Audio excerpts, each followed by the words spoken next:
പ്രേക്ഷകരിൽ നിന്ന് ഇത് സംബന്ധിച്ച അന്വേഷണങ്ങൾ ഞങ്ങൾക്ക് ലഭിച്ചിട്ടുണ്ട്. അതുകൊണ്ട് തന്നെ മദ്യാസക്തിയുടെ വിവിധ വശങ്ങളെയും ചികിത്സാ രീതികളെയും വിശകലനം ചെയ്യുകയാണ് ഇന്ന് കുടി എന്ന കുടുക്ക് എന്ന ഈ അധ്യായത്തിൽ. ഈ രംഗത്ത് പ്രവർത്തിക്കുന്ന ചികിത്സകരെയും സാമൂഹ്യ പ്രവർത്തകരെയും നിങ്ങൾക്കായി പരിചയപ്പെടുത്തുന്നു ഡോക്ടർ CK തോമസ്. മദ്യാസക്തിയിൽ നിന്നുള്ള മോചനത്തിനായി പ്രവർത്തിക്കുന്ന ധാരാളം സ്ഥാപനങ്ങളുണ്ട്.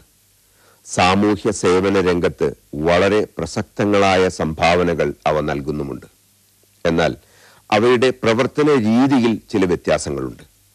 നെസ്റ്റ് എന്ന മദ്യവിമുക്ത കേന്ദ്രത്തിന്റെ ഡയറക്ടറായ ഫാദർ ജോജു പനക്കൽ 2007 നെസ്റ്റ് എന്ന് പറയുന്ന ഡി അഡിക്ഷൻ സെന്റർ ആരംഭിച്ചു.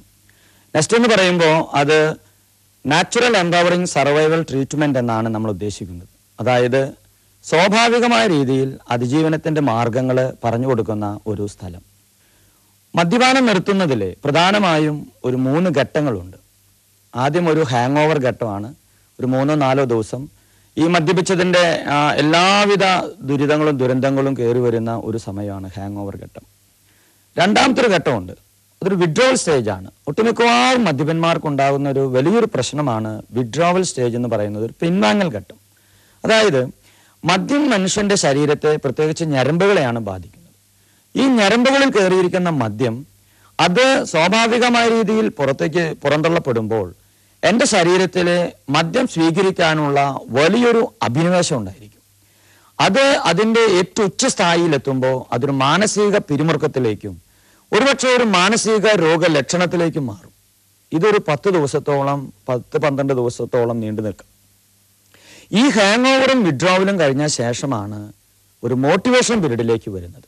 അവിടെയാണ് നമ്മളൊരു മദ്യപിക്കുന്ന ഒരു വ്യക്തിയെ ഒരു മോട്ടിവേഷൻ പീരീഡിലേക്ക് കൊണ്ടുവന്ന് മദ്യപിക്കുമ്പോൾ ഉണ്ടാകുന്ന നഷ്ടങ്ങൾ, മാനസികവും ശാരീരികവും ആധ്യാത്മികവും സാമൂഹ്യവും കുടുംബപരവും സാമ്പത്തികവുമായ എല്ലാ രീതിയിലും ഒരു എല്ലാം സർവ്വമേഖലയിലും സർവത്ര നാശമാണ് മദ്യം നടത്തുന്നത്. ഇത് ബോധ്യപ്പെടുത്തി ഇനി മദ്യപാനം മാറ്റുമ്പോൾ അവൻ്റെ കുടുംബത്തിലെ വൈവാഹിക ബന്ധത്തിലെ, വൈകാരിക ബന്ധത്തിലെ, സാമൂഹ്യ ബന്ധത്തിലെ, അതുപോലെ തന്നെ അവൻ്റെ സാമ്പത്തിക സ്ഥിതിയിലെ, അവൻ്റെ ആരോഗ്യസ്ഥിതിയിലെ എല്ലാ സർവ്വമേഖലയിലും അവന് ലഭിക്കാവുന്ന ആ ഒരു വലിയ നേട്ടത്തെക്കുറിച്ച് ബോധ്യപ്പെടുത്തുന്നു. ഇങ്ങനെ ഈ 3 സ്റ്റേജിലൂടെ കടന്നു പോകണമെങ്കിൽ ഏറ്റവും ചുരുങ്ങിയത് ഒരു 3 ആഴ്ച കാലെങ്കിലും വേണം. പിതാവിന്റെ മദ്യാസക്തി കൊണ്ട് ഏറെ ദുരിതം അനുഭവിച്ചിരുന്ന കുടുംബത്തിൽ പിറന്ന ഫാദർ ജോജു തന്നെ സമീപിക്കുന്ന ഓരോ മദ്യാസക്തനിലും തന്റെ പിതാവിനെ കാണുന്നു. അവരുടെ രോഗികളുടെ ഭാര്യമാരെയും മക്കളെയും കാണുമ്പോൾ ഫാദർ ജോജു അവരിൽ തന്റെ അമ്മയെയും സഹോദരങ്ങളെയും കാണാൻ കഴിയുന്നു. അങ്ങനെ ആതുര സേവന രംഗത്ത് അദ്ദേഹത്തിന് പ്രചോദനമാകുന്നത് ഈ ഉൾക്കാഴ്ചയാണ്. ശരിക്കും പറഞ്ഞു കഴിഞ്ഞാൽ മദ്യപാനം കൊണ്ട് തകർന്നൊരു കുടുംബമാണ് എൻ്റേത്. എൻ്റെ അപ്പൻ ഒരു പാവപ്പെട്ട കച്ചവടക്കാരനാണ്. ഈ കച്ചവടക്കാരുടെ പ്രത്യേകത ലാഭം വന്നാലും കുടിക്കും, നഷ്ടം വന്നാലും കുടിക്കും. നമുക്ക് കിട്ടേണ്ട കച്ചവടം വേറൊരുത്തിന് കൊണ്ടായാലും കുടിക്കും. പക്ഷെ നല്ലൊരു മനുഷ്യനാണ്, പ്രാർത്ഥനയും കാര്യങ്ങളൊക്കെ ഉണ്ട്. പക്ഷേ ഈ മദ്യപാനത്തിൻ്റെ ദുരിതം എൻ്റെ കുടുംബത്തിൽ ഞാനും അമ്മയും 7 മക്കളും, ഞങ്ങൾ 7 മക്കളും, എനിക്ക് 2 ചേട്ടന്മാർ 4 പെങ്ങന്മാരാണ്. ഇനി ഞങ്ങളെ എല്ലാവരും അനുഭവിച്ചിട്ടുണ്ട്. അതുകൊണ്ട് ഇന്ന് നെസ്റ്റിൽ ഒരു മദ്യപൻ കയറി വന്നാൽ ശരിക്കും പറഞ്ഞാൽ എൻ്റെ അപ്പൻ്റെ മുഖം എനിക്ക് ഓർമ്മ വരും. ഒരു മദ്യപന്റെ ഭാര്യ കയറി വന്ന എൻ്റെ അമ്മയുടെ കണ്ണുനീര് കലർന്ന ആ കലങ്ങിയ കണ്ണ് എൻ്റെ ഓർമ്മ വരും. അതുകൊണ്ട് ഇതെൻ്റെ ജീവിത നിയോഗമാണ്. ഞാൻ സന്തോഷിക്കുന്നു. എൻ്റെ അപ്പൻ മരിച്ചതിന് ശേഷമാണ് ഞാൻ ഈ ഒരു മേഖലയിലേക്ക് അഭിനയ പിതാവ് എന്നെ വിളിച്ചത്. ഇതൊരു വലിയൊരു ദൈവിക നിയോഗമായിട്ട് ഞാൻ കാണാം. മദ്യാസക്തി ആത്മഹത്യയുടെ വക്കിൽ വരെ തന്നെ എത്തിച്ച് ഒടുവിൽ നെസ്റ്റിൽ ചികിത്സ തേടി മദ്യാസക്തിയിൽ നിന്നും വിമുക്തനാകാൻ കഴിഞ്ഞ ശ്രീ ജോയ് തന്റെ അനുഭവം പങ്കുവെക്കുന്നു. സ്ഥിരം കഴിച്ചിടുന്നു. സ്ഥിരം കഴിച്ച് വഴിയിൽ കിടക്കേണ്ട കണ്ടീഷൻ പോലും ആയി. വീട് തന്നെ വഴി തെറ്റി പോയി ഒടുങ്ങി. വളർന്ന് വീട്ടിൽ തന്നെ വഴക്ക്, വീട്ടിൽ തല്ലിപ്പൊളി, തെക്കും തിരക്ക്, ബന്ധുക്കളാണെങ്കിൽ മിണ്ടുന്നില്ല, വർത്താനം പറയുന്നില്ല, അവര് വെറുത്ത വലിയായി. സമനിലയം തെറ്റി ഒടുങ്ങി. എനിക്ക് ബോധമൊക്കെ മറന്നു, ഒന്നും മനസ്സിലാവില്ല, കണ്ണി കണ്ടൊക്കെ പറഞ്ഞു തുടങ്ങി. മൊത്തത്തില് മാറ്റങ്ങൾ സംഭവിച്ചു തുടങ്ങി. മാറ്റങ്ങൾ സംഭവിച്ചപ്പോൾ അങ്ങനെ ഒരു ജൂൺ 12-ാം തീയതി 6-ാം മാസത്തിൽ 2009 എന്നെ ഇവിടെ നെസ്റ്റിൽ കൊണ്ടുവന്നത്. ഇവിടെ കൊണ്ടുവന്നു. ഞാൻ വരുമ്പോൾ തന്നെ എന്നെ ഓട്ടോറിക്ഷയിൽ കൊണ്ടുവരുന്നുണ്ട്. ഇവരായിട്ട് പടം എന്നെ വേറെ സ്ഥലത്തേക്ക് എവിടേക്ക് കൊണ്ടുപോയി. ഒരു സ്ഥലത്ത് കൊണ്ടുപോയി അവിടെ ചെന്നു. അവരെന്തൊക്കെയോ ചെയ്തു. ഒരു ഏലസോ എന്തൊക്കെ കൊടുത്തു, ഇവരെല്ലാം കൊടുത്തു. കയ്യുമ്മ കെട്ട്, വീട്ടിൽ കൊണ്ട് കയ്യുമ്മ കെട്ട്, പ്രാർത്ഥന എത്തിക്ക്, ഇങ്ങനെ ഒരു ഇതൊക്കെ എഴുതി കൊടുത്തു. അപ്പോൾ അവിടെ വെച്ചിട്ട് തന്നെ എനിക്ക് ഭയങ്കരമായിട്ടുള്ള ഒരു വിപ്ലവം ഉണ്ടായി. ഇങ്ങനെ ഇവര് കൊണ്ടുപോയിട്ട് വേറെ എന്തൊക്കെയോ ചെയ്തു, അതൊന്നും ഓർമ്മയില്ല എനിക്ക്. മെന്റൽ പോലെയായി സത്യത്തിൽ എനിക്ക് മൊത്തത്തിൽ. മോഹൻലാലിന്റെ പോലെ ഞാൻ നെസ്ലിക്ക് കയറി വരുമ്പോൾ തന്നെ എന്നോട് അച്ഛൻ ചോദിച്ചപ്പോൾ എന്ന് പറഞ്ഞത് എനിക്ക് മോഹൻലാലാവണം എന്നാണ് ഞാൻ അച്ഛനോട് പറഞ്ഞത്, ജോജത്തിനോട്. അങ്ങനെ തുപ്പിലും പിടിക്കലും അങ്ങനെ വണ്ടിയിൽ ഇരുന്നിട്ട് തന്നെ എനിക്ക് ജോണി വാക്കർ അടിക്കണം എന്നാണ് ഞാൻ ബെല്ലായിട്ട് പറഞ്ഞിരുന്നത് എനിക്ക്. അങ്ങനെ 2-3 ദിവസത്തേക്കും ബോധം ഒരു ജാതി വെപ്രാളം പോലത്തെ വെപ്രാളം. ഞാൻ ചോറിനെ കൊണ്ടുവരും, എന്നെ കഴിക്കില്ല, ഞാൻ ചോറിൻ്റെ അടുത്ത് വലിച്ചെറിയും. അപ്പോൾ എനിക്ക് ഗുളികകൾ തരും. ഇത് അങ്ങനെ ഓരോ ഇതൊക്കെ ചെയ്തു. പിന്നെ ഒരു ദിവസം ഞാനിരുന്നപ്പോൾ എനിക്ക് അതിൻ്റെ ഉള്ളിൽ നിന്ന് വെപ്രാളം അടിച്ചു തുടങ്ങി. എനിക്ക് ഇവിടുന്നിട്ട് വെപ്രാളം എന്ന് പറഞ്ഞാൽ എനിക്ക് പുറത്തേക്ക് കിടക്കണം, കുടിക്കണം, ആരെയും കൂട്ടാക്കില്ല, ആര് പറഞ്ഞാലും കൂട്ടാക്കില്ല, കുടിക്കണം, പുറത്തേക്ക് എങ്ങനെയെങ്കിലും ഇങ്ങോട്ട് കടന്നാൽ മതി എന്നുള്ള കണ്ടീഷൻ.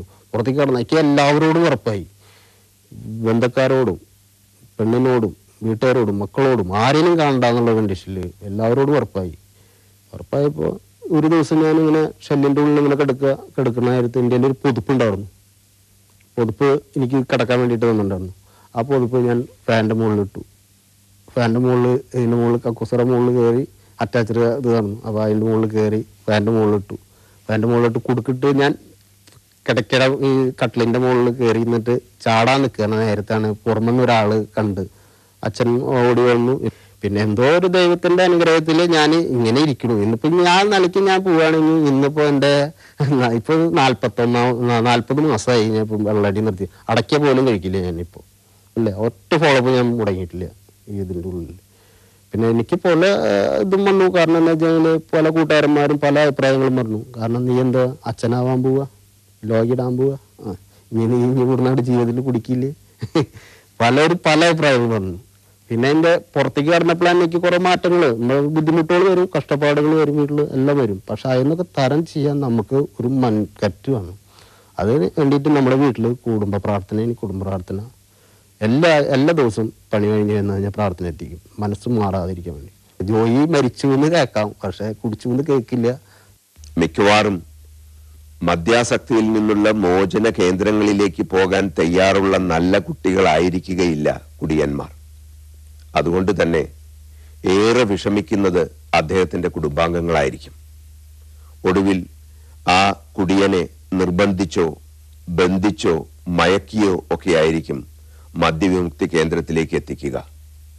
എന്നാൽ മദ്യാസക്തിയിൽ നിന്ന് അദ്ദേഹം മോചനം നേടുന്നതോടെ ഒരു കുടുംബം മുഴുവൻ അതിന്റെ ദുഃഖത്തിൽ നിന്നും ദുരിതങ്ങളിൽ നിന്നും മോചനം പ്രാപിക്കുന്നു. ആള് കുറെ നാളായിട്ട് ഭയങ്കര കുടിയും ഭയങ്കര വീട്ടിൽ ഭയങ്കര പ്രശ്നങ്ങളൊക്കെ ആയിരുന്നു.